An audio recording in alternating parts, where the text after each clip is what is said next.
آپ کے سامنے ہے، بچپن سے آپ ماؤں کی گود سے ان ہستیوں کا ذکر سنتے آئے ہیں، اور آج کی دنیا میں ایران میں انقلاب کی جدوجہد کرنے سے لے کے آج تک اس کے بچانے والے جوان، لبنان کے جوان، اور دنیا میں چلنے والی کم و بیش ہر تحریک کا جو روح ہے، روح رواں ہیں، وہ یہ جوان ہوتے ہیں۔ تو نہایت اہم مرحلہ ہوتا ہے زندگی کا جوانی جو ہے۔ جس طرح بہار کے موسم میں درختوں پہ تبدیلی آتی ہے، کونپلیں نکلتی ہیں، پھل پھول آتے ہیں، انسان کی زندگی کا یہ جو مرحلہ ہے جوانی کا، یہ بالکل اسی طرح اس کی پوری زندگی میں یہ سب سے زیادہ بہار کا موسم ہوتا ہے، اور یہ طاقتور زمانہ ہوتا ہے انسان کا۔ اس لیے ہر حکیم نے اور ہر دین نے اور خصوصاً اسلام نے جوانوں کو بہت زیادہ تاکید کر رکھی ہے کہ وہ اپنا یہ وقت ضائع نہ ہونے دیں۔ سرکار امیر المومنین علیہ السلام کا فرمان مبارک ہے،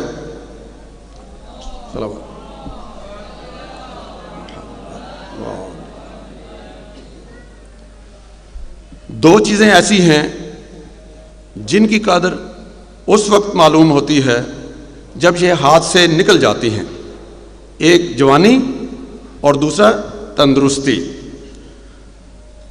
اور امام صادق علیہ السلام آپ جوانوں سے، ISO کے جوانوں سے کیا توقع فرماتے ہیں کہ جوان کو دو میں سے کم از کم ایک حالت میں دیکھنا چاہتے ہیں، یا تو وہ عالم ہو یا طالب علم۔ اگر یہ دو کام، یعنی ان دو میں سے ایک کام اسے ہر صورت میں کرنا ہے، یا وہ ہمہ وقت علم طلب کرتا رہے یا وہ علم حاصل کر چکا ہو، ان دو میں سے کوئی ایک کام اگر نہیں کر رہا تو آگے انہی کے فرمان کے میں الفاظ دہرا رہا ہوں، اگر وہ یہ کام نہ کرے تو اس کا ٹھکانہ جہنم ہے۔ تو یہاں سے اندازہ ہو رہا ہے کہ ISO کے جوانوں کی ذمہ داری کتنی بڑی ہے۔ اور جو آپ کا عنوان ہے امید پاکستان، تو کیوں ایک جوان سے ہم کیوں یہ امید رکھیں کہ وہ امید پاکستان ہے؟ اس لیے کہ جوان یہ جانتا ہے کہ پاکستان دنیا کے عظیم ترین ملکوں میں سے ایک ہے۔ آپ اس پاکستان کو نظر انداز کر دیں، اس پاکستان کو بھول جائیں جو میڈیا نے آپ کے سامنے پیش کر رکھا ہے۔ آپ اس پاکستان کے وارث ہیں اور اس کے محافظ ہیں جو حقیقی پاکستان ہے اور جو واقعتاً بہت بڑا ہے۔ میں نے پچھلے کنونشن میں بھی یہ چند جملے آپ کی خدمت میں پیش کیے تھے کہ پاکستان دنیا کا، مسلمانوں میں یہ واحد ایٹمی ملک ہے اور دنیا کی ایٹمی طاقتوں میں اس کا شمار ہوتا ہے۔ پاکستان کے پاس جو اس کا دفاعی انتظام ہے، جو اس کی فوج ہے، جو اس کے ادارے ہیں، آپ میں سے جن لوگوں نے بیرون ملک سفر کیا ہو انہیں اچھی طرح سے اندازہ ہوتا ہے کہ دوسروں ملکوں میں پاکستان کی ہیبت کتنی ہے۔ پاکستان ہمیں اندر ہو کے اس میڈیا کی وجہ سے جو کہ ہر منفی بات کو پھیلاتا ہے، سارے میڈیا کی بات نہیں کر رہے، اچھا اور تعمیری کام کرنے والا میڈیا بھی موجود ہے، لیکن جو منفی میڈیا ہے یا اس کا منفی کام ہے وہ بھی کافی طاقتور ہے۔ تو وہ تو اس ملک کو ایسا دکھاتا ہے کہ جیسے یہ کمزور ہے اور بس میں آگے اس میں کچھ کہہ نہیں سکتا۔ تو یہ بہت عظیم پاکستان ہے، اس سے دنیا جو اس کا دشمن ہے وہ اس سے ڈرتا ہے۔ اس کے پاس وسائل کتنے ہیں، ابھی وقت نہیں ہے، میں نے اپنے گفتگو کو تھوڑا شارٹ بھی کیا ہے کیونکہ تاخیر سے شروع ہوا پروگرام، اور میں یہ کوشش کروں گا کہ جو تاخیر ہے وہ میں اپنے وقت سے کاٹ دوں تاکہ جو بعد کا پروگرام شروع ہونا ہے کم از کم وہ وقت پر شروع ہو سکے۔ تو اس لیے میں تفصیل میں نہیں جا رہا، میں آپ سب جوانوں سے یہ کہوں گا کہ کہ آپ پاکستان کے بارے میں اعداد و شمار دیکھیں، آپ کو پتہ چل جائے گا کہ دنیا کے بہت سارے ملکوں میں وہ صفات نہیں ہیں جو پاکستان کے پاس موجود ہیں، وسائل کے اعتبار سے بھی اور اس کی جو افرادی قوت ہے اس کے اعتبار سے بھی اور بہت سے دوسرے پہلوؤں سے۔ یہ بہت عظیم ملک ہے اور اس کی بنیاد آئیڈیالوجی ہے، نظریہ ہے۔ آپ کو یاد ہوگا کیا نظریہ ہے؟ پاکستان کا مطلب کیا؟ بلند آواز میں، پاکستان کا مطلب کیا؟ لا الہ الا اللہ۔ اس میں اتنی بڑی طاقتور آئیڈیالوجی ہے کہ اس کا دشمن، چاہے ساری دنیا اس کی دشمن بن جائے، سب اکٹھے ہو کر بھی اس کے دشمن بن جائیں، اسے نقصان نہیں پہنچا سکتے۔ یہ الگ بات ہے کہ جب ہم اس کی حفاظت میں غفلت کریں گے تو پھر امام صادق علیہ السلام کا فرمان ہے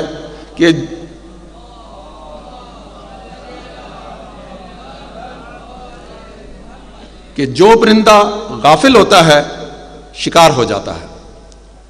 تو اللہ کی طرف سے تو اس کو بچانے کی پوری رحمت موجود ہے۔ ہاں، اگر ہم اسے بچانے کے حوالے سے غیر سنجیدہ ہو جائیں تو پھر ہماری سزا کے طور پہ اگر کچھ ہو جائے تو وہ سوچا جا سکتا ہے، مانا جا سکتا ہے۔ تو آپ مدافع پاکستان ہیں، آپ نے پاکستان کو بنایا تھا، آپ نے پاکستان کو بچانا ہے اور ترقی دینی ہے۔ تو مدافع پاکستان ہے تو کیا مطلب ہے؟ آپ کس قسم کے مدافع ہیں؟ آپ فوجی ہیں؟ آپ کوئی جرنیل ہیں کہ آپ پاکستان کا دفاع کر رہے ہیں؟ ہاں، آپ بھی فوجی ہیں، آپ بھی جرنیل ہیں، آپ جوان جو ہیں، آپ پورا یہ قافلہ جو کام فوج کرتی ہے ہر ملک کے لیے، آپ وہ کام کر رہے ہوتے ہیں، اور جو اب اس عمر میں داخل ہو رہے ہیں وہ انشاءاللہ امید پاکستان ہے اور وہ بھی اس کام کو جاری رکھیں گے۔ تو کیا مراد ہے؟ دفاع سرحد ایک مراد نہیں ہے دفاع کی، سرحدوں کا دفاع کرنا ایک کام ہے اور الحمدللہ اس میں ہمیں کوئی پریشانی نہیں ہے، ہم ہر روز آرام کی نیند سوتے ہیں۔ لیکن جن سرحدوں پر حملہ ہو چکا ہے اور دشمن جو ہے وہ تیزی سے سرایت کرنے کی کوشش کر رہا ہے، وہ سرحدیں ہیں جن کا دفاع آپ نے کرنا ہے۔ وہ کون سی ہیں؟ لا الہ الا اللہ۔ پاکستان کا مطلب کیا؟ لا الہ الا اللہ۔ ایک سرحد یہ ہے، یہ نظریاتی سرحد ہے، یہ آئیڈیالوجی کی سرحد ہے، اس کا دفاع آپ نے کرنا ہے۔ پھر دشمن جو ہے وہ ثقافت کے ذریعے اور ویلیوز کے ذریعے آ کے دوسرے ملکوں میں کام کرتا ہے اور ان کو ناکام بنانے کی کوشش کرتا ہے۔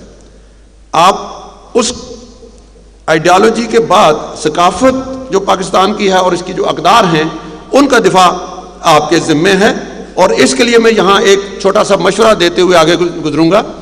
آپ میں سے وہ لوگ جب میٹرک کر کے آپ F A F S C میں داخلہ لینا چاہ رہے تھے، یا انٹرمیڈیٹ ابھی آپ نے سائنس وغیرہ میڈیکل پری میڈیکل انجینئرنگ کے ساتھ کر کے رکھا ہوا ہے اور آگے آپ داخلہ لینا چاہتے ہیں بیچلر پروگرام میں، تو آپ عموماً آپ کی زبانوں پہ یہ بات ملتی ہے کس میں داخلہ لینا چاہتے ہو؟ جواب ملتا ہے سائنس میں، انجینئرنگ میں۔ ایف اے کے مرحلے پہ ہاں جی pre medical pre engineering, social sciences arts humanities کی طرف کوئی نہیں جاتا۔ اور اسی طرح سے بیچلر پروگرام میں جب آپ جا رہے ہوتے ہیں اس وقت بھی آپ کی توجہ ان چند ایک مضامین کی طرف ہوتی ہے جو دوسرے لوگ کر رہے ہیں اور آپ بھی اسی رو میں بہہ رہے ہوتے ہیں۔ یہاں پہ میں اگر آپ پوری طرح متوجہ ہیں تو میں آپ کی خدمت میں یہ مشورہ رکھنا چاہتا ہوں اس ملک کی خاطر کہ آپ سوشل سائنسز، آرٹس اور ہیومینٹیز کے سبجیکٹ کو ترجیح دیں۔ سائنس اپنی جگہ پہ، اس کی اپنی اہمیت ہے، اسے بھی ترقی دینی ہے۔ ایسا نہیں ہے کہ سارے سائنس کو چھوڑ کے اس طرف آ جائیں، لیکن جو آپ میں سے باصلاحیت لوگ ہیں جن میں تھوڑی بھی لیڈرشپ کی صلاحیتیں موجود ہیں وہ سوشل سائنسز کی طرف آئیں، آرٹس اور ہیومینٹیز کی طرف آئیں۔ آپ پوچھنا چاہیں گے کہ کیوں؟ میں عرض کرتا ہوں کہ سائنس جو ہے، سائنس کیا بناتی ہے؟ سائنس یہ بلب بناتی ہے، سائنس یہ مائک بناتی ہے، سائنس یہ کیمرہ بناتی ہے، سائنس موبائل بناتی ہے، سائنس جہاز بناتی ہے۔ سائنس ملک نہیں بناتی، سائنس نظریہ نہیں بناتی، سائنس نظریہ نہیں بچا سکتی، سائنس آپ کی ثقافت کو نہیں بچا سکتی، سائنس آپ کی اقدار کو نہیں بچا سکتی. کیا یہ بات تسلیم کرتے ہیں؟ اگر تسلیم کرتے ہیں تو ذرا تھوڑا سا پتہ چلے، پنڈال میں اتنے بھرا ہوا ہے تو کوئی پتہ چلے کہ آئی ایس او کے جوان بیٹھے ہیں. کم از کم پاکستان زندہ باد کا نعرہ تو لگ سکتا ہے بلند آواز میں.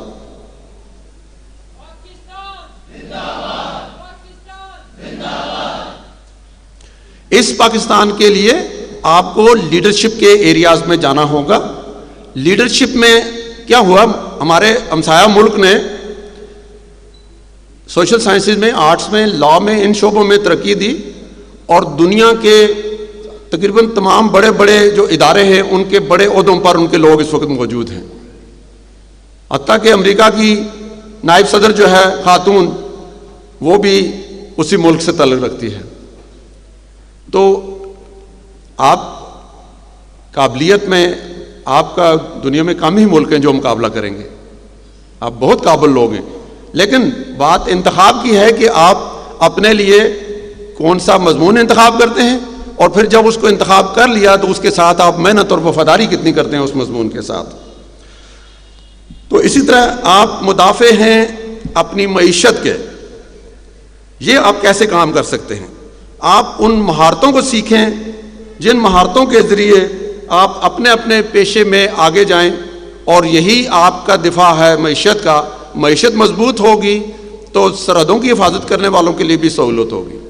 معیشت مضبوط نہیں ہے تو ان کے لیے بھی محنت اور مشقت بہت بڑھ جاتی ہے. آپ اس ملک کے آئین کے مدافع بھی ہیں. نوجوانان آئین کے مدافع ہیں. آپ جس مکتب فقہ سے تعلق رکھتے ہیں اسے مشکلات اور پریشانیوں کا بھی سامنا ہے. کہیں کسی جگہ آپ کو لگتا ہے، آپ کی شکایات آتی ہیں کہ آپ کے ساتھ امتیازی کوئی بات ہو رہی ہے. جیسے سلیبس کے حوالے سے بھی اس وقت پورے ملک میں آپ کے مکتب کے اندر ایک تشویش پائی جاتی ہے کہ جو سلیبس سنگل نیشنل کریکولم بنایا جا رہا ہے اس میں وہ حقائق نکال لیے گئے ہیں جو دین اسلام کے بنیادوں میں ہیں، اور کچھ چیزیں ڈالی جا رہی ہیں جو کل نہ صحیح تو سال بعد صحیح، 2 سال بعد صحیح، کہیں نہ کہیں جا کے وہ ایک فالٹ لائن ہے جو اپنا کام دکھا سکتی ہے. تو اس ملک کو بچانے کے لیے آپ نے اس کے آئین کی روح سے دفاع کرنا ہے. اور کیسے کرنا ہے؟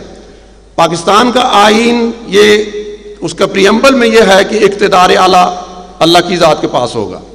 اس کا مطلب ہے کہ پاکستان میں ہر قانون جو ہے وہ الہی زاویہ نگاہ سے بنایا جائے گا. تو الہی کیا ہے؟ یعنی دین اسلام کے مطابق ہوگا.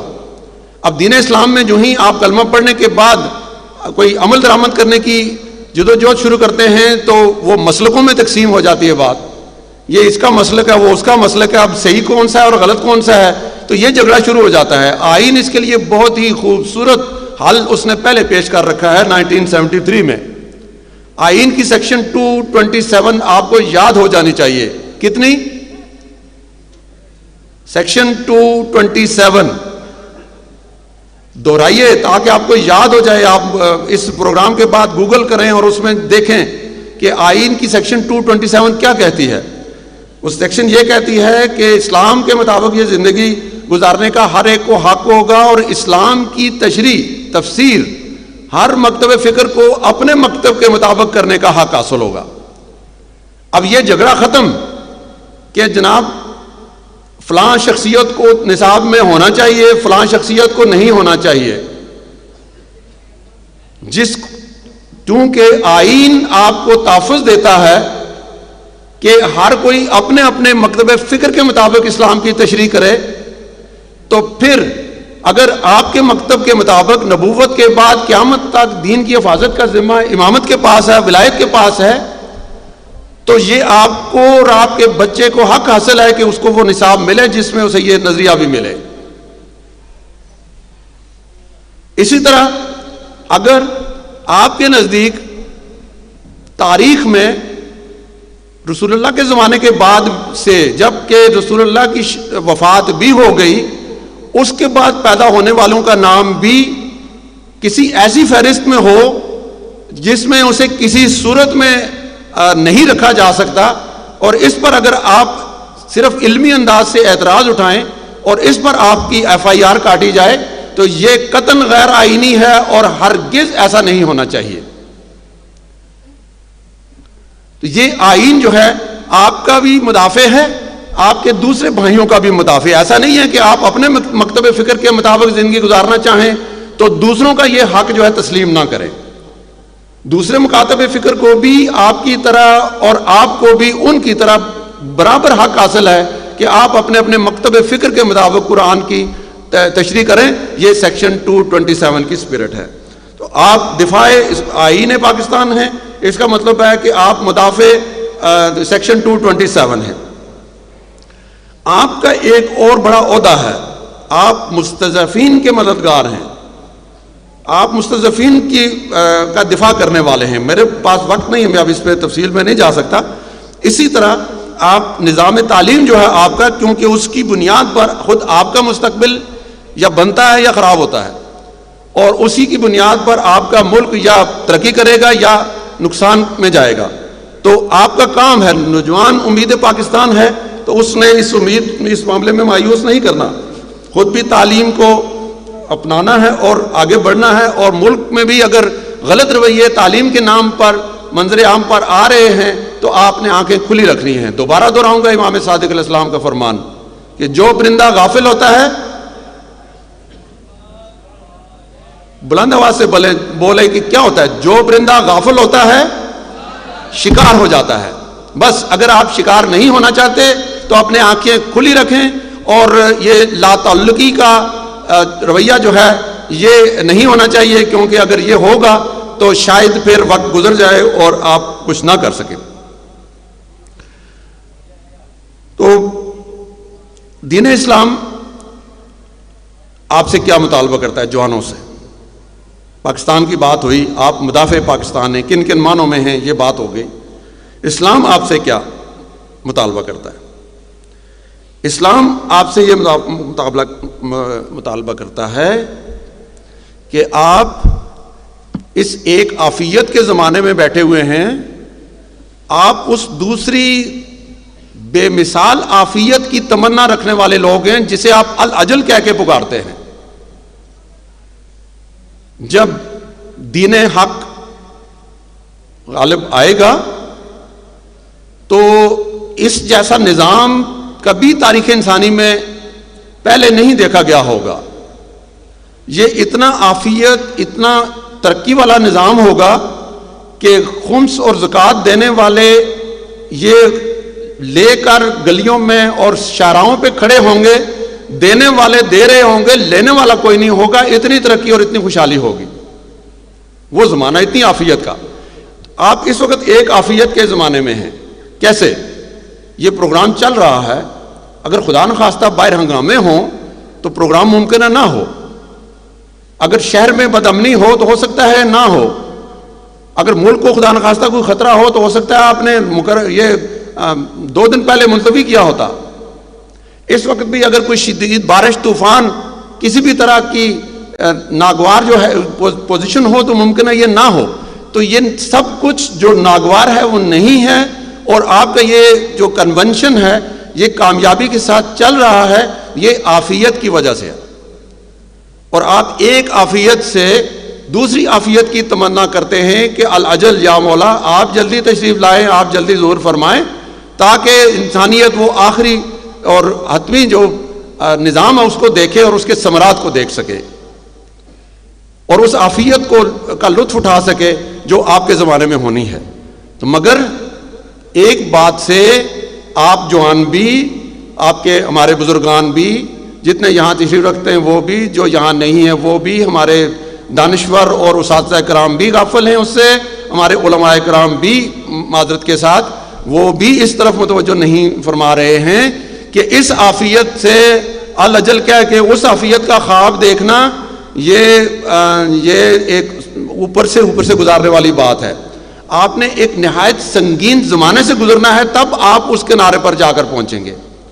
سنگین مشکلوں کا زمانہ، انتہائی آزمائشوں اور حادثوں کا زمانہ، عجیب عجیب بیماریوں کا زمانہ، عجیب وائلنس اور زمینی اور خلائی فساد کا زمانہ. یہ جو زمانہ آپ کے اور ہمارے سامنے آنے والا ہے ظہور سے پہلے، یہ مطالبہ کرتا ہے آپ سے، خاص طور پہ جوانوں سے، کہ اپنے آپ کو ماہر بنائیں ان باتوں کا کہ جن کی وجہ سے آپ خود بھی کامیابی سے پرلی طرف جا کے مولا کا استقبال کر سکیں گے، دین اسلام کی فتح کا استقبال کر سکیں گے، اور آپ خود اپنے علاوہ جو آپ کے ڈپینڈنٹس ہیں، آپ کے بزرگار ہیں، آپ کے ساتھ جو بچے ہیں، انہیں بھی آپ ہی نے آگے لے کر چلنا ہے اور اس پار والی منزل تک پہنچانا ہے. تو اس صورت میں جو کہ میں نے ابھی بیان کی کہ ایک عافیت سے دوسری عافیت تک آپ نے سنگین زمانوں سے گزرنا ہے، تو ان زمانوں کے لیے آپ کو کچھ مہارتوں کی ضرورت ہوگی، جیسے ڈیزاسٹر مینجمنٹ کی سکلز.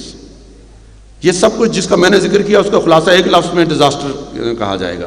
اور ڈیزاسٹر مینجمنٹ اگر ہمیں نہیں آتی تو سروائیو وہ کریں گے جنہیں آتی ہوگی. پھر آج جنگ جو ہے وہ فتنے کے ذریعے جیتی جا رہی ہے، جنگ کے ذریعے نہیں. تو فتنہ شناسی اگر آپ کو آتی ہے تو آپ محفوظ رہیں گے، نہیں آتی تو آپ اس کا شکار ہو جائیں گے، آپ آپس میں الجھ پڑیں گے. جب بھی آپ کوئی بھی اپنے اندر دو طرح کی بحث کو دیکھیں، دو طرح کی اپنے اندر، تو آپ یقین جان لیں کہ کسی فتنے کا شکار آپ ہو چکے ہیں. فوراً اس کو جذباتی رد عمل مت دیں، اس کی تہ میں جائیں، اس کا سورس ڈھونڈیں.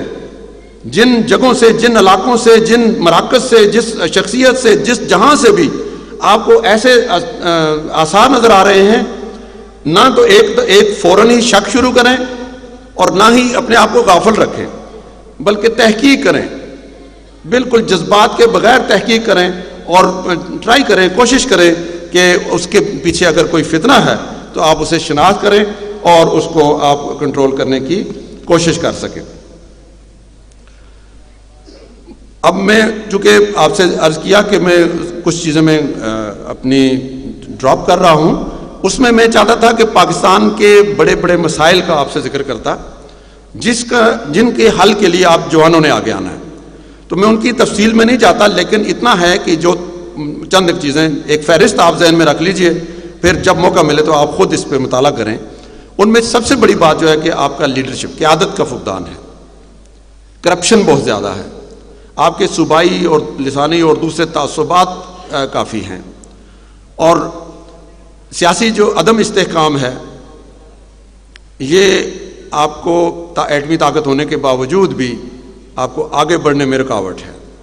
غربت، بے روزگاری، آبادی کا زیادہ ہونا، چلیں آبادی کا زیادہ ہونا کوئی ضروری نہیں ہے کہ وہ مسئلہ ہو، وہ بلیسنگ بھی ہو سکتی ہے، ڈیپینڈ کرتا ہے کہ آپ کی پالیسیاں کیا ہیں.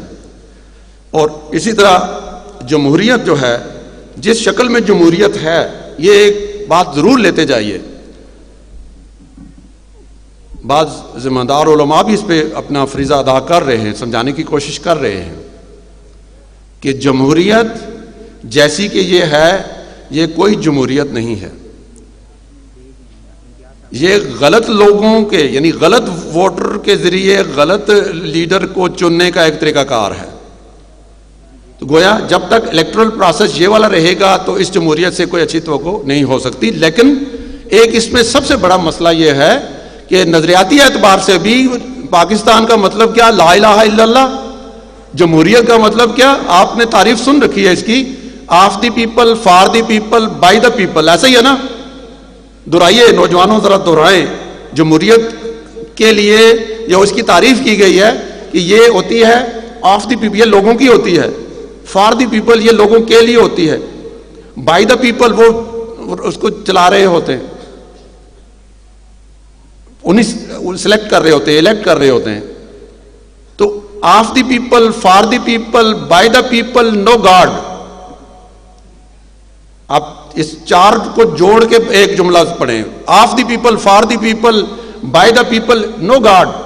آپ بتائیں پاکستان کی 22 کروڑ آبادی میں اس جمہوریت کا حامی کتنے لوگ ہوں گے؟ بتائیں. 1 2 5 7 20 200 2 لاکھ، اس سے زیادہ نہیں ہوں گے. باقی پاکستان کا ہر کلمہ گو اس جمہوریت کو نہیں مان سکتا. ہاں، اس جمہوریت کو کلمے کی روشنی میں، پاکستان کے آئین کی روشنی میں، آئیڈیالوجی کی روشنی میں اس کو واقعتاً ایک جمہوری نظام، اس میں جو اس کی اسپرٹ ہے، صادق اور امین بھی اس میں شک موجود ہے، تو اس کو ان چیزوں کو عملاً کرنے کی ضرورت ہے.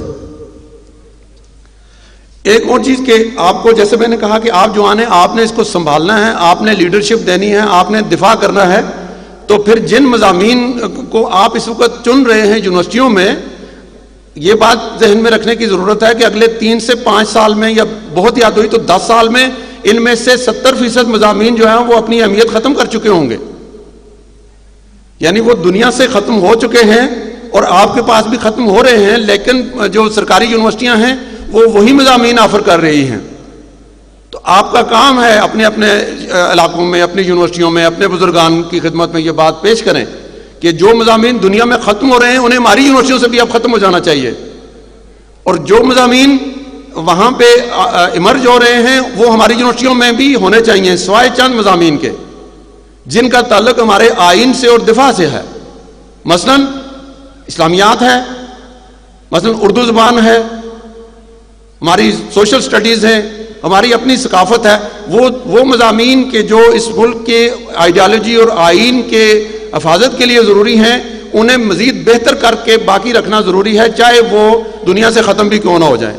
لیکن جو آپ کے عملی زندگی کے لیے جو مضامین چاہیے ان کی فہرست پہ یونیورسٹیوں کو چاہیے کہ وہ غور کریں. اب میں مزید شارٹ کر کے ایک سوال پہ جانا چاہتا ہوں، اور آخری سوال ہے یہ کہ آپ یہ جو ISO کے جوان ہیں، آپ کے عقیدے میں شامل ہے کہ نبوت 1,24,000 انبیاء اللہ کا پیغام لے کے آتے رہے، اور نبوت جب ختم ہوئی تو پیغام الہی کی حفاظت کا ذمہ امامت کے سپرد ہوا، اور آپ کے مکتب کے مطابق، آپ کے عقیدے کے مطابق اور خطبہ غدیر کے مطابق رسول اللہ کے بعد دین کی حفاظت کا جو نظام ہے وہ 12 آئمہ بتائے گئے کہ میرے بعد یہ ہوں گے، یہ ہوں گے، یہ ہوں گے، اور 12واں مہدی ہوگا. آپ کا یہ عقیدہ صرف آپ کا نہیں ہے، دیگر مکاتب فکر جو اسلام کے ان کے ہاں بھی ہے، اور یہ 12 اماموں کا تصور اہل سنت میں دوسرے مکاتب میں موجود ہے. طاہر القادری کی کتاب جو ہے قول معتبر فی امام المنتظر جو ہے، اس میں باقاعدہ سب کے نام بھی موجود ہیں، حدیثیں موجود ہیں، وہ اہل سنت کے مرابط ہیں. یہ عقیدہ آپ کے ہاں مسلمانوں کے ہاں مشترک ہے، صرف مسلمانوں کے ہاں نہیں ہے.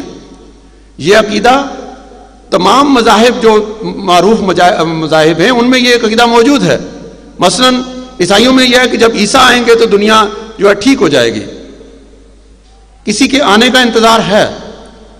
اور یہودیوں کا ہے، ہندوؤں کا ہے کہ جب 12واں اوتار آئے گا تو یہ دنیا اس وقت تک خراب کر دی گئی ہوگی، اور پھر جب 12واں اوتار آئے گا تو وہ مرمت کرے گا اور یہ رہنے کے قابل ہو جائے گی. یہ ہندوؤں کا عقیدہ ہے. بدھ مت کا عقیدہ ہے کہ ہمارا جب 5واں بدھ آئے گا، بدھ ایک مہاتما بدھ تھا بڑا، اور 3 اور گزرے، اور 5واں جب آئے گا تو یہ دنیا ٹھیک ہو جائے گی، اس سے پہلے یہ ظلم سے بھر چکی ہوگی. تو دنیا کے سب مذاہب میں ایک بات یہ موجود ہے کہ کسی نے آنا ہے اور یہ دنیا اس ظلم و فساد اور خرابی سے آزاد ہو جائے گی اور صحیح ہو جائے گی جیسا کہ ہونا چاہیے، یہ جنت کی طرح ہوگی انشاءاللہ. تو آپ اس عقیدے کے ماننے والے ہیں، مکتب اہل بیت کے ماننے والے ہیں، اس عقیدے کے ماننے والے ہیں جو ساری دنیا میں ایک لحاظ سے مشترکہ عقیدہ ہے، اور اس عقیدے کا آپ استقبال کرنے والوں میں ہیں. آپ اس کا انتظار کر رہے ہیں کہ وہ زمانہ کب آئے گا. وہ کب آئے گا جب اس آیت کی تعویل آپ کو نظر آئے گی، کل جاء الحق وزهق الباطل ان الباطل کان زہوقا. کب یہ حق جو ہے ظاہر ہوگا. ظاہر کا مطلب ہوتا ہے غالب آنا، مینیفیسٹیشن ہو جانا کسی چیز کی. تو ظاہر ہوگا، یہ غالب آئے گا. اور ظہور، اسی ظہور کا جو مطلب ظہور ہم یہ سمجھتے ہیں کہ باہر سے کوئی چھپا ہوا تھا وہ اندر آ جائے اگر، تو یہ ظہور ہے. یہ تو اس کے معمولی سے معنوں میں سے ایک معنی ہے. اصل یہ ہے کہ اس کا آ کے حاوی ہو جانا ہر چیز پر، پورے کے پورے نظام پر اس کا کنٹرول حاصل ہو جانا، یہ ظہور کا معنی ہے. تو آپ اس نظام کے استقبال کرنے والے لوگ ہیں. تو استقبالی جوان کیسا ہونا چاہیے؟ بس اس میں بھی تفصیل میں نہیں جا سکتا. آپ کے سوچ کے لیے، فکر کے لیے، فوڈ فار تھاٹ کے لیے کہ پہلے تو وہ یہ ہے کہ وہ خود شناس ہوگا، وہ دین شناس ہوگا، خدا شناس ہوگا. اگر یہ نہیں ہے تو پھر وہ اپنے آپ کو استقبالی نہیں کہہ سکتا. پھر وہ دشمن شناس بھی ہوگا، مغالطہ شناسی بھی اس کو پتہ ہونی چاہیے. مغالطہ جو ہے جو ایجاد کیا جا رہا ہے اور ہتھیار کے طور پہ استعمال ہو رہا ہے. اور اس وقت ایک ریوائول ہو رہا ہے فکر اقبال کا بھی، تو اقبال شناسی بھی میں بہت ہی مضبوط ایک اس کو سمجھتا ہوں کہ اگر واقعتاً ہمارے جوان اقبال کو پھر سے پڑھنا شروع کریں تو اس کا بہت اچھا اثر ہوگا. آپ کو زمانہ شناس ہونا پڑے گا. آپ کو آپ کی محفلوں میں ہر روز دن میں کئی مرتبہ آپ لفظ امام زمانہ استعمال کرتے ہیں امام مہدی آخر الزمان کے بارے میں، اور یہ لفظ استعمال کرتے ہیں معرفت امام زمانہ. تو یہ تین الفاظ ہیں، معرفت، امام، زمانہ. زمانے کی معرفت کے بغیر امام زمانہ کی معرفت نہیں ہو سکتی. ہو بھی جائے تو وہ ایک خیالی سی چیز ہوگی. عملاً آپ کو زمانے کی معرفت لینی ہے، تب آپ معرفت امام زمانہ کا حق ادا کر سکیں گے. تو اس کے لیے اعمال کیا چاہیے؟ کوئی نیا عمل نہیں کرنا، بس جو قرآن میں ہے وہی آپ کا عمل ہے. آپ اگر استقبالی نوجوان بننا چاہتے ہیں، آپ امام علیہ السلام کے استقبال کرنے والوں میں شمار ہونا چاہتے ہیں، تو جو قرآن میں ہے وہ آپ کو کرنا ہے. بعض اوقات نوجوان پوچھتے ہیں کہ یہ امام سے ملاقات کیسے ہو سکتی ہے. یہ سوال میرے ذہن میں بھی تھا جب میں زیارات پہ تھا اور مشہد میں مولا امام رضا علیہ السلام کی خدمت میں. بلند صلوات.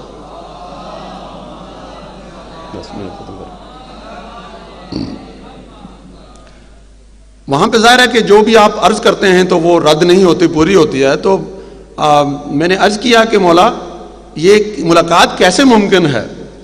ہم آئے ہیں یہاں پہ زیارات پہ آئے ہیں، تو کتنا ہی اچھا ہے کہ اس زیارت کے علاوہ کہیں مولا امام زمانہ بھی یہاں ہوں، کسی حرم میں ہوں، کہیں نماز پڑھ رہے ہوں، تھوڑا ہم بھی ساتھ یہ شرف حاصل کر لیں.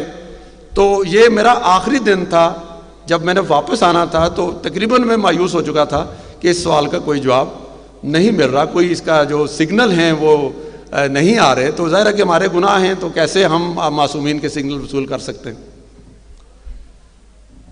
تو آخری صبح میں فجر کی نماز کے بعد زری مبارک امام رضا حاضری دینے کے بعد اب یہ سوچ کے کہ اب واپسی ہے تو ذرا مسجد ارشاد کی طرف نکلا. میں مسجد جو ہے بڑی مسجد، جو لوگ نہیں گئے ان کے لیے وہ بہت بڑی مسجد ہے، اس کی طرف نکلا. تو وہاں یہ جتنا یہ چھت کا یہ حصہ ہے اتنا بڑا پینافلیکس لگا ہوا تھا جس پہ امام رضا علیہ السلام کا ایک فرمان مبارک تھا کہ اگر اپنے زمانے کے امام سے ملاقات کرنا چاہتے ہو،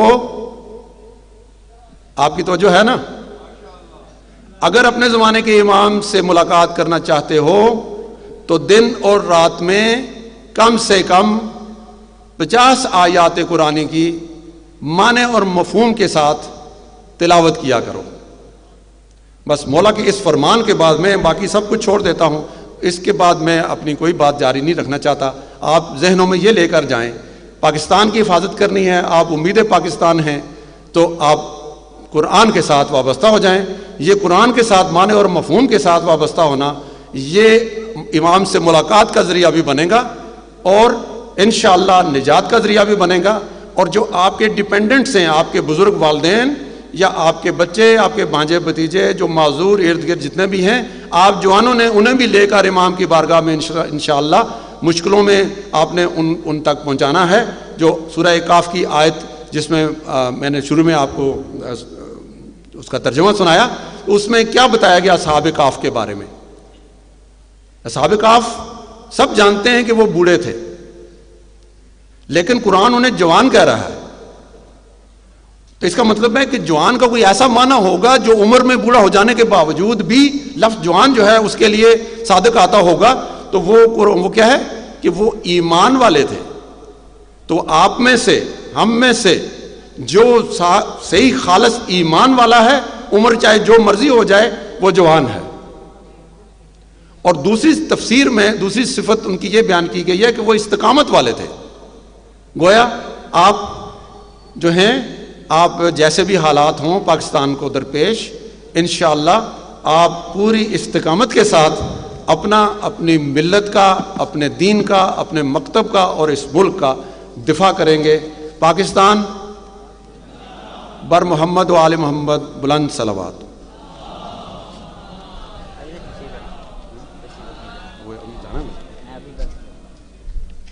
ماشاءاللہ، یہ تھے پروفیسر ڈاکٹر نثار حسین حمدانی صاحب، جو جوان امید پاکستان کے موضوع پر آپ سے مخاطب تھے۔ آقا صاحب کی صحت و سلامتی کے لیے بلند تر صلوات۔ اللہم صلی علی محمد و اس کے بعد میں ثقلین بھائی سے گزارش کرتا ہوں کہ وہ آئیں اور آغا صاحب کو اعزازی شیلڈ پیش کریں۔ پر محمد و آل محمد صلوات۔ اللہ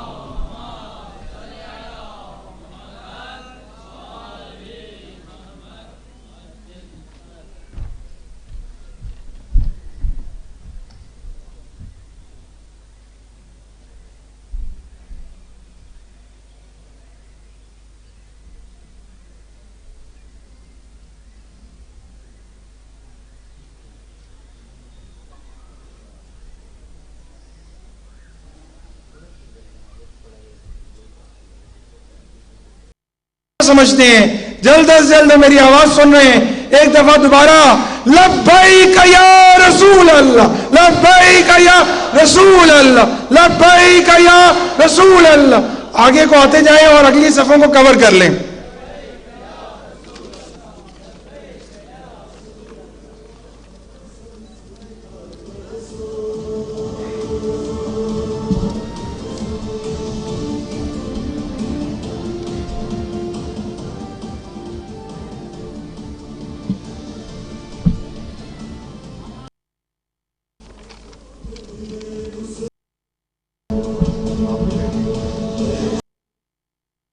اور مجلس مشاورت کے 3 بزرگ علماء جو آج ہم میں نہیں ہیں، مولانا صفدر صاحب مرحوم، آغا علی صاحب اور مولانا مرتضیٰ صاحب، اتنے ڈیڈیکیٹڈ تھے کہ موٹر سائیکل کے پیچھے بیٹھ کے وہ درس دینے کے لیے آیا کرتے تھے۔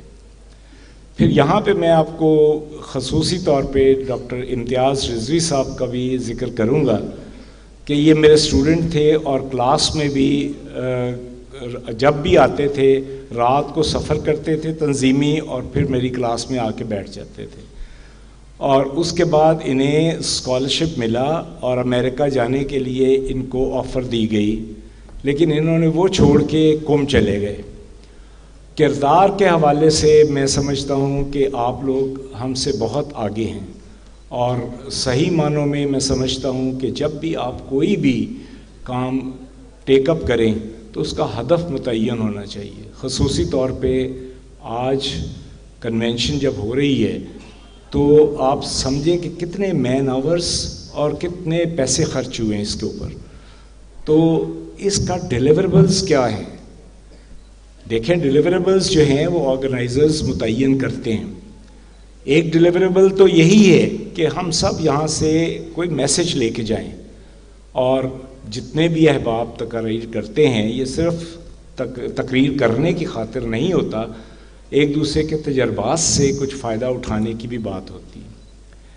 میں آپ کو بتاؤں کہ جب میں نے یونیورسٹی جوائن کر لی، میں نے ٹاپ کیا تھا، اسکالرشپ مل گیا، میں ماسٹرز کر کے ہالینڈ سے آیا، تو خواہش یہ تھی کہ یہاں پہ ریسرچ کی راہیں کھلیں اور کوئی ایسا کام کیا جائے جو ملک کے لیے فائدہ مند ہو۔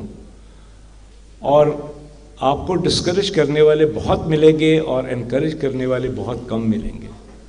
اس سے یہ ہوا کہ میں نے کہا کہ نہیں، یہاں سے انڈیجنس پی ایچ ڈی ہونی چاہیے۔ I registered in U E T as a P H D scholar, اور ڈارٹ کے اسکالرشپ کے اوپر میں 2 سال جرمنی میں رہا، واپس آ کے میری پہلی ڈگری جو تھی وہ یو ای ٹی سے پی ایچ ڈی کی ڈگری تھی، اور اس کے بعد الحمدللہ اب تک پی ایچ ڈی کے 300 طلباء جو ہیں فارغ ہو چکے ہیں۔ خود میں نے 6 طلباء کو پی ایچ ڈی کروائی وہاں پہ یو ای ٹی کے اندر۔ اس کے بعد میں 6 سال یو ای ٹی میں ہی رہا، اور ایک سلطان قابوس آئی ٹی چیئر ہے، وہ میں چیئر پروفیسر تھا، اور اب میں گورنمنٹ کالج میں پڑھا رہا ہوں۔ تو میری آپ لوگوں سے گزارش یہ ہے کہ یہاں پہ آ کے ہمیں روبوٹ نہیں بننا چاہیے۔ مقصد یہ نہیں ہے کہ آپ کو اتنا سپریس کر دیا جائے کہ بولنے والے کی آپ ہر بات کو سمجھیں کہ وہ صحیح ہے. کئی چیزیں صحیح ہوں گی, کئی چیزیں غلط بھی ہو سکتی ہیں, یا آپ کے ساتھ اتفاق نہیں کر سکتی. تعلیمی میدان میں سمجھتا ہوں کہ اس وقت کوئی تفریق نہیں ہونی چاہیے. آپ کے کردار سے پتہ چلے کہ یہ بندہ بیسٹ ہے اور میرٹ کے اوپر ہے. رٹا لگانے کا جو ہے نا وہ سسٹم چھوڑ کے آپ کانسیپٹس کو جو ہیں وہ اسٹرانگ کریں, اور خصوصی طور پہ جو گریجویٹ ماسٹرز کے اسٹوڈنٹ ہیں یا پی ایچ ڈی کے اسٹوڈنٹس ہیں ان کو اوریجنل ریسرچ کے اوپر بہت کام کرنا ہے. اور ریسرچ کا سب سے پہلا کام یہ ہوتا ہے کہ لٹریچر سروے ہوتا ہے, کہ جو آپ نے ایک ٹاپک چنا ہے اس کے اوپر آپ دیکھیں کہ اس وقت دنیا میں کہاں کہاں کیا کیا کام ہوا ہے, اور اس سے استفادہ کرتے ہوئے میں آپ کو 2 ایگزامپل چھوٹی سی بتاؤں گا. اور وہ ISO ہی کے طلباء تھے, اور مجھے انتہائی خوشی ہوئی. ایک صاحب انہوں نے الیکٹریکل انجینئرنگ میرے سے کی, مارکس بہت اچھے تھے, اور انہوں نے کہا میں PhD کرنے کے لیے جانا چاہتا ہوں لیکن میرے پاس پیسے نہیں ہیں تو مجھے 16 لاکھ روپیہ کہیں سے لے دیں. میں نے کہا بیٹا کوئی بھی 16 لاکھ روپیہ اس طرح نہیں آپ کو دے گا. آپ ایسے کریں کہ جس ٹاپک پہ آپ ریسرچ کرنا چاہتے ہیں ایک پروفیسر چنیں, اور اس سے آپ کورسپونڈ کریں, اس کے 1-2 پیپر پڑھیں اور بتائیں کہ میں اس میں انٹرسٹڈ ہوں.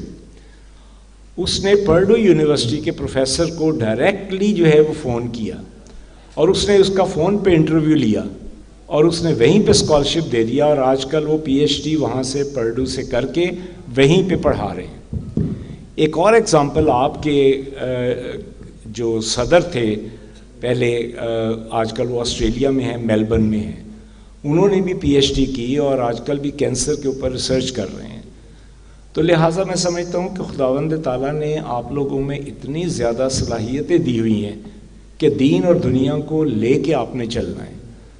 صرف یہ مقصد نہیں ہے کہ آپ آئیں, سنیں, تقریریں دیکھیں اور چلے جائیں. تو یہاں سے مقصد آپ کا یہ ہوگا کہ ہر چیز عبادت ہے. اگر آپ اس کو خداوند تعالیٰ کی خوشنودی کے لیے کر رہے ہیں. اگر ایک طالب علم ہے تو وہ طالب علم جو ہے جو پڑھ رہا ہے وہ بھی عبادت کر رہا ہے, ایک جو پڑھا رہا ہے وہ بھی عبادت کر رہا ہے. اور ہمارے پروفیسر محترم نے یہ آپ کو حدیث بھی سنائی امام جعفر صادق علیہ السلام کی, اور یہ حضور پاک سے بھی ہے کہ ہر انسان کو یا طالب علم ہونا چاہیے یا استاد ہونا چاہیے. لیکن یہ مقصد نہیں ہے کہ ہر وقت جو ہے وہ آپ طالب علم ہیں اور ہر وقت استاد ہیں. کسی وقت آپ استاد کے موڈ. تیسری چیز انہوں نے کہا سب خس و خاشاک ہیں. غالباً میں نے یہ پہلی دفعہ سنا ہے کہ ورنہ وہ جہنم میں جائیں گے. پرابیبلی مجھے نہیں پتہ, لیکن میں نے جو پڑھا ہے حدیث کے اندر وہ یہی آتا ہے کہ یا انسان طالب علم ہو یا استاد ہو, اگر ان 2 میں سے نہیں ہے تو تیسرے لوگ خس و خاشاک ہیں. تو آپ لوگ جو ہے وہ ڈیڈیکیٹڈ, اور یہ ڈیڈیکیشن انسان کے اندر سے آئے گی. آپ کا اپنا جذبہ جو ہے جس طرف ہے, کسی کے کہنے پہ نہ الیکٹریکل انجینئرنگ لیں, نہ مکینیکل لیں, نہ باٹنی لیں, نہ زوالوجی. آپ کے اندر ایک صلاحیت, اندر کی آواز اٹھے گی کہ مجھے کیا کرنا چاہیے. کئی لوگ میں نے دیکھا ہے کہ ڈاکٹر بن کے بھی وہ سوشیولوجی میں چلے گئے. تو بیسک ڈگری ہونے کے بعد آپ کے راستے بہت کھل جاتے ہیں. CSS میں کافی لوگ جا رہے ہیں, اسی طرح پولیس میں بھی میں نے دیکھا ہمارے لوگ جا رہے ہیں. ہر جگہ جا کے آپ خدمت کر سکتے ہیں. البتہ میں یہ چاہتا ہوں کہ دیکھیں جو دنیاوی آپ کے کام ہیں اس میں کہیں یہ تفریق نہیں ہونی چاہیے کہ آپ اپنی سیکٹ کو پروموٹ کر رہے ہیں. ہماری جو سیکٹ ہے وہ اسلام ہے, اور اسلام کے طور کے اوپر ہر وقت آپ کا عمل جو ہے وہ بتلائے گا کہ آپ جو ہے مومن ہیں. اور مومن کی پہچان زبان سے نہیں ہوتی, عمل سے ہوتی ہے. تو لہٰذا میں یہ سمجھتا ہوں کہ دین وہ اللہ کی خوشنودی کے لیے کر رہا ہوں. اور خصوصی طور پہ مجھے دین کی طرف لانے والے مولانا صفدر صاحب مرحوم تھے. جیسے ہی میں ہالینڈ سے واپس آیا تھا تو ابھی کچھ پتہ نہیں تھا, اور ان کے ISO کے ساتھ بہت پیار تھا انہیں. اور ڈاکٹر محمد علی نقوی صاحب کے ساتھ اتنا پیار تھا کہ سیٹھ نوازش صاحب وہ بھی اب فوت ہو گئے, ان کی کوٹھی میں وہ بیٹھے تفسیر نمونہ کے انہوں نے ترجمہ کیا اور مصباح القرآن کی طرف سے سب سے پہلے تفسیر نمونہ جو ہے 27 جلدوں میں چھپی. اس کے لیے انہوں نے سفر کیا اور کہا کہ قرآن پاک کے ساتھ ہمیں منسلک ہونا ہے اور یہ پیغام دینا ہے کہ شیعوں کا قرآن علیحدہ نہیں ہے, ایک ہی قرآن ہے جس کو سب مسلمان مانتے ہیں. تو اتنے مخلص لوگوں کے ساتھ جو تنظیم بنے وہ میں سمجھتا ہوں کہ کبھی زوال پذیر نہیں ہو سکتی. لیکن میں یہ بھی کہنے چاہوں گا کہ ہر بندے کو اپنا محاسبہ کرتے رہنا چاہیے اور جس کا کل ہمیں یہ کوشش کرنی چاہیے کہ اگر ہم دو دوست بھی آپس میں ملتے ہیں اور ڈفرینس آف اوپینین بھی ہے تو اس کو برداشت کریں اور لاجک کے ساتھ جو ہے ایک دوسرے کے ساتھ پیار محبت کے ساتھ جو ہے وہ کریں اور ایک دوسرے کی مدد جو ہے گروپس کی شکل میں کریں. جس طرح سے اگر سارے الیکٹریکل انجینئر ہیں, مکینیکل ہیں, سول ہیں, آپس میں مل کے انٹرپرینیورشپ کا جو ہے وہ پروگرام اس کو بھی آگے بڑھا سکتے ہیں. انٹرپرینیورشپ کا یہ مقصد نہیں ہے کہ ایک ایک بندہ ایک ایک چیز شروع کرے, اس کی ٹریننگ ظاہر ہے تھوڑی سی جاب کے تھرو ہوگی اور آہستہ آہستہ آپ میں اپنے ISO کے کئی اسٹوڈنٹس کو جانتا ہوں جن کی اپنی اس وقت کمپنیز ہیں اور وہ امپلائرز ہیں. اس کے بجائے کہ خود امپلائمنٹ ڈھونڈتے انہوں نے اپنی کمپنی بنائی اور آج 20 سے لے کے 100 تک لوگوں کو جو ہے وہ انہوں نے رکھا ہوا ہے اپنی کمپنی میں. تو میرا میسج جو ہے ڈاکٹر صاحب کے سوال کے جواب میں تو میں یہی کہوں گا کہ موٹیویشن جو ہے وہ تعلیم کے لیے بہت ضروری ہے اور وہ میرے کہنے سے نہیں آئے گی یا کسی کے کہنے سے نہیں آئے گی, آپ کے اندر سے ایک آواز اٹھے گی اور جس فیلڈ میں بھی آپ آ گئے ہیں اس میں ایکسیلنٹ پرفارمنس کریں. اور اس وقت تو ریسرچ اتنا ڈیٹا اویلیبل ہے, واٹس ایپ پہ گوگل کے اوپر آپ جا کے دیکھیں تو ہر چیز کا جواب آپ کو جو ہے وہ مل جائے گا. تو جو موجود ہے اس سے آگے چلیں اور کوئی کریٹو کام کریں جس میں آپ کو ایک چاہے آیوٹا بھی تھوڑا سا آگے لے جائیں تو that would be your contribution. اور دوسرا میں یہ کہوں گا کہ اب جب آئے ہیں یہاں پہ اتنے لوگ ہیں, اتنے مین آورز ہوئے ہیں, تو اس کا ہدف ضرور لے کے جائیے کہ آپ دیکھیں سال میں ایک دفعہ تو ٹھیک ہے فزیکل کانٹیکٹ ضروری ہے, ہونا بھی چاہیے, یا اس کا مقصد یہ بھی ہوگا کہ اگلا صدر بھی لیکن آپ کی شخصیت یہاں سے جانے کے بعد بدلنی چاہیے اور ہر بندے کو دیکھنا چاہیے جس کو ہم کہتے ہیں SWOT انالیسس کہتے ہیں کہ اپنی کمزوریاں دوسروں کو نظر آتی ہیں, اپنے آپ کو نظر نہیں آتی. لیکن بہتر یہ ہے کہ ہم اپنی کمزوریوں کو اوور کم کریں اور ان کو خوبیوں میں تبدیل کریں. خوبیاں بیان نہ کریں, کسی کی ایک دوسرے کے منہ کے اوپر تعریف کرنا جو ہے وہ بھی صحیح نہیں ہے, لیکن آپ کے کردار سے پتہ چلے گا کہ آپ کی خوبیاں کیا ہیں. جب بھی آپ کبھی انٹرویوز میں جائیں گے تو لوگ آپ سے پوچھیں گے کہ آپ کی کیا کنٹریبیوشن ہے, کیا آپ کی پازیٹیو چیزیں ہیں, کیا آپ کی نیگیٹو چیزیں ہیں. اس وقت آدمی سوچتا ہے اپنی خوبیوں کے بارے میں تو شاید پتہ ہی ہو لیکن خامیوں کا پتہ نہیں ہوتا. تو اس وقت کوئی نہ کوئی جواب جو ہے نا وہ آپ کے پاس ہونا چاہیے. تو جب آپ نے اپنا محاسبہ کیا ہوگا تو آپ فوری طور پہ اس کا بھی جو ہے وہ کر سکتے ہیں. ہمارے مومنین بہت اچھی پوزیشنز پہ ہیں اور بہت کام کر رہے ہیں لیکن وہ سب میرٹ کے اوپر گئے ہوئے ہیں. اور آپ یہ یقین کریں کہ میرٹ کے اوپر اگر آپ ہوں گے تو کوئی آپ کے راستے کو روک نہیں سکتا. تو آپ اپنے آپ کو مضبوط کریں, اپنے آپ کو تعلیمی طور پہ بھی مضبوط کریں اور دینی طور پہ بھی مضبوط کریں. اور میں خراج تحسین پیش کرتا ہوں یہاں پہ ڈاکٹر امتیاز رضوی صاحب کو, جنہوں نے دین اور دنیا میں دونوں میں اتنی ترقی کی کہ وہ میرے لیے بھی مشعل راہ ہے. شکریہ. خدا ماشاء اللہ, جزاک اللہ. وقت نہایت ہی مختصر ہے. میں بہت شکر گزار ہوں ڈاکٹر نور صاحب کا کہ انہوں نے اپنی گناگو مصروفیات میں سے ٹائم نکالا اور اگرچہ ہم نے پروگرام کو تاخیر سے شروع کیا, انہوں نے پھر بھی بزرگی کی علامت کیونکہ وہ محبت کی یا بیٹھ گیا تو ریکویسٹ کی کچھ دیر ضرور ہمارے پلیز. اب اسی کے ساتھ میں اگلا کوشچن لوں گا. ہمارے درمیان موجود ہیں برادر عابد جو کہ ڈائریکٹر ہیں department of plant and protection کے. میں ان سے ایک کوشچن یہ لینا چاہوں گا کہ بالخصوص ہمارے ان دوستوں کے لیے جو آج کسی ایک چھوٹے گاؤں دیہات سے اٹھ کے آئے ہیں اور ان کا اس تنظیم سے آشنائی ہوئی اور پھر تعلیمی سفر کا آغاز ہوا، تو اس طریقے سے آپ سے یہ سوال ہے کہ آپ کے اوپر اس تنظیمی زندگی نے آپ کے مقام تک پہنچنے کے لیے کس طرح رہنمائی کی؟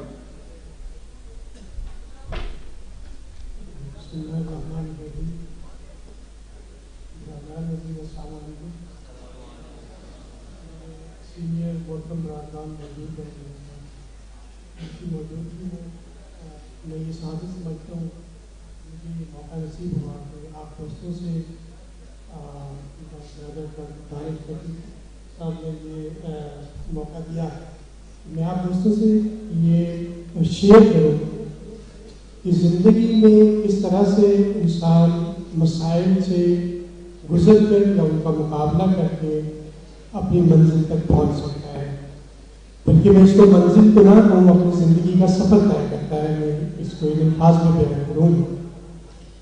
میں ایک پسماندہ علاقے گاؤں سے، تحصیل پیروالا کا ایک گاؤں ہے اسلام ہے قصبہ، وہاں سے میرا تعلق ہے بیسیکلی، اور میں نے اپنی پرائمری ایجوکیشن گورنمنٹ کے ایک پرائمری اسکول سے پاس کی، جو کہ میرے گھر سے تقریباً 5 کلومیٹر دور تھا، اور روزانہ پیدل سفر کرنا پڑتا ہے۔ اور میں نے 2012 سے پہلے میرے گھر میں بجلی نہیں تھی، اور جو پرائمری ایجوکیشن کا جو ٹائم تھا اس میں چراغ ہوتے تھے، دیے جلائے جاتے تھے، جن کے اوپر بیٹھ کے لالٹین کی سہولت بھی نہیں تھی۔ لالٹین جو ہے وہ بھی میٹرک میں جب 9th کلاس میں تھے تب لالٹین کی سہولت جو ہے وہ مہیا ہوئی تھی کہ اس وقت لالٹین اویلیبل تھا۔ اور ایون ایف ایس سی میں جب میں ملتان میں ایڈمیشن لیا، میٹرک اور مڈل جو ہے وہ بھی گاؤں کے اسکول سے ہی پاس کیا۔ پرائمری میں بھی بائی چانس جس وقت میرا 5th کا ایگزام ہو رہا تھا تو بورڈ 8th کا ایگزام تھا، تو اسی سال بورڈ کا ایگزام 8th کا ہوا تھا، اس سے پہلے بھی نہیں ہو رہا تھا، اور بعد میں بھی گورنمنٹ نے 8th کا ایگزام بھی بورڈ کا ہوا تھا۔ تو بورڈ میں میرے ڈویژن میں 2nd پوزیشن حاصل کی 8th میں، اور اس سے میرا پھر اسکالرشپ 5th سے میرا اسکالرشپ لگ گیا تھا، کیونکہ ڈسٹرکٹ میں نے 2nd پوزیشن حاصل کی تھی، اور 8th سے بھی پھر اسکالرشپ آ گیا۔ شروع میں جو بات کرنے والی ہے یہ کہ اس وقت یہ کنسیپٹ نہیں تھا، میرا ایک موٹو نہیں تھا کہ میں پی ایچ ڈی کروں گا یا میں اس لیول تک پہنچوں گا۔ والد صاحب کو ان پڑھ تھے، لیکن ان کو اتنا شوق تھا تعلیم دلوانے کا کہ انہوں نے اپنی پوری کوشش کی۔ اس شام کو جب ہم اسکول سے واپس آتے تھے تو وہ دیکھتے تھے کہ ہمارے علاقے میں کون ایسا بندہ ہے جو پڑھا ہوا ہے، تو وہ ساتھ خود جاتے تھے، وہاں جا کے بیٹھ کے ڈسکشن کرتے تھے، اس سے بیٹھ کے کہتے تھے کہ یہاں بیٹھ کے بیٹا جو چیز آپ کو سمجھ نہیں آئی ہے اسکول میں تو وہ ان سے پوچھ لیں، یہ آپ کے سینئر ہیں جاننے والے، یہ آپ سے زیادہ پڑھے ہوئے تو آپ ان سے پوچھ لیں۔ وہ اپنے سارا دن کام کرنے کے باوجود بھی شام کو ہمارے لیے ٹائم نکال کے مجھے ساتھ لے کے جاتے تھے، اور چراغ کی روشنی میں وہاں بیٹھ کے مجھے کہتے تھے کہ کوئی چیز سمجھ نہیں آئی ہے تو آپ ان سے پوچھ لیں اور ان سے گائیڈنس حاصل کریں۔ اسی طرح سے جب میٹرک میں آئے اور میٹرک میں میں نے اپنے ڈسٹرکٹ میں 1st پوزیشن حاصل کی تھی سائنس میں، اور اسکول میں میں نے ٹاپ کیا تھا۔ پھر ایف ایس سی میں میں نے گورنمنٹ کالج ملتان میں ایڈمیشن لیا۔ ایف ایس سی میں جب گورنمنٹ کالج ملتان میں ایڈمیشن لیا تو وہاں پہ پی ایس ایف جو تھی اس کا بہت بڑا تھا رول تھا، وہ ڈیلی آئے دن اسٹرائکنگ ہوتی تھی، یہ 1994 کی بات ہے، آئے دن اسٹرائکس ہوتی تھی، کلاس سے واک آؤٹ کر دیا جاتا تھا، ٹیوشنس کا رواج اس وقت چلا تھا، تازہ چلا تھا، تو ٹیچرس جو تھے وہ اسکول کالج میں کم ٹائم دیتے تھے اور یہ کہتے تھے کہ وہی ٹیچرس جو ہے وہ شام کو ٹیوشنس پڑھاتے تھے، صبح ٹیوشنس پڑھاتے تھے۔ تو سائنس سبجیکٹ کی ٹیوشنس جو ہے وہ مجھے بھی لینا پڑی، میں نے بھی لی وہاں پہ۔ اس وقت وہاں پہ پی ایس ایف جو تھی اس کا ہو رہا تھا، آئی ایس او بھی تھی، بٹ اتنا ہول نہیں تھا اس کا کہ وہاں پہ جو اسٹوڈنٹس ہیں یا اتنی کوآرڈینیشن جو ہے اس لیول کی نہیں تھی کہ سارے اسٹوڈنٹس کو کوآرڈینیٹ کر کے ان کی گائیڈنس کو بہتر کیا جا سکے۔ ایف ایس سی کے بعد میں نے بابل یونیورسٹی میں ایڈمیشن لیا ایگریکلچر میں. جب ایگریکلچر میں ایڈمیشن لیا تو وہاں پہ یہ ایک سلسلہ جو ہے وہ شروع کیا حدیث قصہ کا, کیونکہ اس وقت پھر میں نے ہاسٹل میں رہنا شروع کیا. اس سے پہلے ہاسٹل میں نہیں رہتے تھے, بلکہ میں ڈیلی جو ہے وہ آنا جانا رہتا تھا, گھر سے ٹریول کرتے تھے. لیکن یونیورسٹی میں جب ایڈمیشن لیا تو پھر میں نے ہاسٹل میں رہنا شروع کیا, کیونکہ والد صاحب نے یہ کہا کہ اگر بیٹا اب آگے اس لیول تک آ گئے ہیں تو اب جو ہے اسٹڈی کو تھوڑا بہتر طریقے سے کرے. اور پھر اپنے بھی یہ تھا کہ اب اس لیول پہنچ گئے تو اب آگے کی جو سفر ہے وہ ہمیں تھوڑا اور طریقے سے کرنا ہے.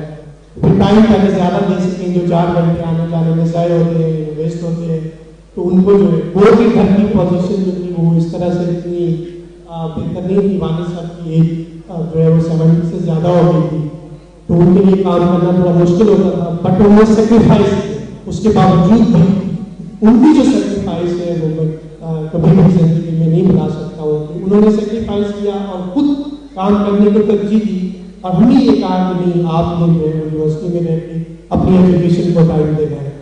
وہاں پہ جب ایجوکیشن کو یونیورسٹی میں گیا تو پھر حدیث کے ساتھ ہاسٹل میں سلسلہ شروع کیا. پھر ISO سے آشنائی ہوئی اس وقت یونیورسٹی میں جا کے, تو وہاں باقاعدہ ایک انفارمل سیٹ اپ جو ہے وہ اس وقت بنایا گیا یونیورسٹی میں, بھاودی یونیورسٹی میں, جو کہ کافی گیپ کے بعد جہاں پہ اس وقت یونیورسٹی میں ISO کا نام لینا بھی جرم سمجھا جاتا تھا. بہت سارے پرابلمس اس کے لیے, کیونکہ جمعیت کا رول تھا, بہت سارے پرابلمس فیس کرنا پڑے, بہت ساری انکوائریز اور اس طرح کے ایشوز آتے رہے. بٹ جو لیول آف کانفیڈینس تھا وہ جو ہی پرابلمس آتی گئی وہ لیول آف کانفیڈینس امپروو ہوتا ہے. اور پھر اپنی جو زندگی کی جو راہیں تھیں ان کا تعین کرنے میں آسانی پیدا ہوتی گئی. جیسے ہی دوستوں سے آشنائی ہوئی, پروگرامس میں آنا جانا ہوا, کنونشنس میں, اسکاؤٹس میں, عمومیز میں, اسی طرح کے جو دعائیہ پروگرامس تھے, ویکلی سیشنز تھے, اس کے بعد جو لیول آف کانفیڈینس تھا وہ امپروو ہوتا گیا. اور راہیں جو تھی وہ زندگی کی وہ آشکار ہوتی گئی کہ ابھی زندگی میں جو خاص جو سفر ہے اس کو ڈفرینٹ وے میں لے کے چلنا ہے.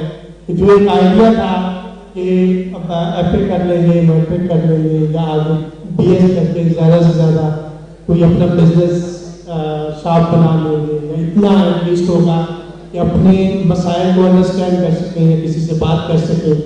وہ جو لیول تھا اس سے بہتر وہ تھوڑا سا اپنے سے اب انکریز ہوتا گیا کہ فیملی جو ہے وہ اس کو ہم نے کس طرح سے لے کے چلنا ہے. جب میں نے BSc کی تو میں گولڈ میڈلسٹ تھا, میں نے یونیورسٹی میں ٹاپ کیا تھا, صرف ایگریکلچر کے ڈسپلن میں نہیں بلکہ آل ڈسپلن ان یونیورسٹی تو میں نے ٹاپ کیا تھا اس میں. تو اس کے بعد میں نے اپلائی کیا بہت ساری جگہ پہ, یونیورسٹی میں بھی اپلائی کیا. تو ٹیسٹ جب ہوتا تھا تو ٹیسٹ میں ٹاپ کرتا تھا, تو انٹرویو میں جو کویشچن وہ جو ہوتا تھا کہ سلیکشن کسی اور کی ہو جاتی. جب 3-4 دفعہ ایسے ہوا تو ڈسرٹ ہو گیا, موٹیویٹ ہو گیا, ڈسکریج ہو گیا کہ اب جو ہے نا شاید گورنمنٹ جاب ہے وہ ہمارے ڈسٹرکٹ میں نہیں ہے, مقدر میں نہیں ہے, تو پرائیویٹ سیکٹر میں میں نے سوچا کہ مجھے اپنا جو لائف ہے وہ گزارنی ہے, تو میں نے پرائیویٹ سیکٹر جوائن کر لیا اور اس کے بعد ساتھ ساتھ اپنی MPhil بھی کنٹینیو کی. But in the main time میری جو گاؤں تھا, ولیج تھا, اور ایون میری فیملی سے 70 سے زیادہ بچے ایسے تھے کہ جو FSC کر کے آگے یونیورسٹیز میں جا رہے تھے, تو انہوں نے ایجوکیشن کو اسٹاپ کر دیا. ریزن یہ تھی کہ وہ یہ سمجھتے تھے کہ گورنمنٹ بندہ یونیورسٹی سے جس کو گورنمنٹ جاب نہیں ملی تو ہم کیوں ٹائم اپنا ویسٹ کریں, ہمیں کیسے ممکن ہے کہ ہم کوئی اچھی جاب ڈھونڈ سکیں. تو میں نے پھر بھی ڈیسائیڈ کیا کہ نہیں, اب جیسے بھی ممکن ہو میں نے گورنمنٹ جاب لینی ہے, ورنہ یہ ڈسکریجمنٹ جو ہے وہ پورے معاشرے کے لیے, میرے ولیج کے لیے, لوگوں کے لیے, تو وہ ایجوکیشن جو ہے وہ ہارڈ ہو رہی ہے. بچے جو ہے بجائے ایجوکیشن کی طرف جانے کے وہ اس سے ڈی موٹیویٹ ہو رہے ہیں. میں نے پنجاب پروفیسر کمیشن کی طرف سے بائی چانس 2002 کی بات ہے کہ مشرف ٹائم میں بڑے ٹائم کے بعد بین لفٹ کے بعد بہت ساری پوسٹیں جو تھیں وہ ایگریکلچر سیکٹر میں آئی, وہ بھی 4-5 شعبوں میں پوسٹیں آئی, میں نے اپلائی کی. 7-8 مہینے گزر گئے, بھول گئے, کوئی اس کی طرف سے نہ کوئی ٹیسٹ کی کال ہے, نہ کوئی انٹرویو کی کال ہے, کچھ بھی نہیں ہے. تو ہم نے یہی سمجھا کہ شاید وہاں کی سلیکشن جیسے لوگ کو سے سنتے ہوئے